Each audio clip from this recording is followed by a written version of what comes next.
မင်္ဂလာပါဒီနေ့မှာတော့ကျွန်တော်တို့ဒီ sticker အများကြီးထုတ်လို့ရတဲ့ Photo0B ဆိုတဲ့ဒီ set လေးနဲ့ကျွန်တော် sticker မျိုးစုံထုတ်ပြပေးသွားမှာဖြစ်ပါတယ်ဒီ set လေးကကျွန်တော်တို့ရွှေဆိုင်မှာအသုံးပြုမဲ့ customer အတွက်လည်းအလုံးအသုံးဝင်ပါတယ်ဒီ set လေးတွေကိုသုံးမဲ့ sticker site လေးထည့်ပြီးတော့ကျွန်တော်တို့မိမိတို့စီမှာရှိတဲ့ပစ္စည်းရဲ့ item name လေးတွေကိုပိုင်ဘားကုတ်လေးတွေဈေးနှုန်းလေးတွေပါတခါလေးရေးပြီးတော့လိုသလောက်ထုတ်လို့ရပါတယ်ဗျ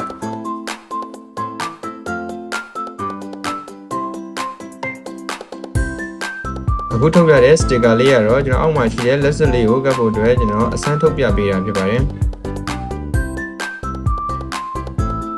ပြီးသွားလို့ရှိရင်ကျွန်တော်နောက်တစ်မျိုးစမ်းထုတ်ပြမှာဖြစ်ပါတယ်ဒါလေးကတော့ကိုလိုချင်တဲ့ sticker size လေးကိုထည့်ပြီးကျွန်တော် sticker size လေးကိုတိုင်းပြီးတော့ဖုန်းလေးထဲမှာမုံလေးတော့ဆက်ရှင်ပြီးတော့လိုပါတယ်ဗျ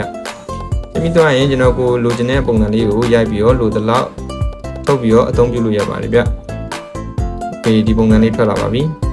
ဒါဆိုတော့ကျွန်တော်တို့ကိုထည့်မဲ့ကတ်မဲ့ item လေးကိုကတ်ပြီးတော့အသုံးပြုလို့ရပါပြီဗျ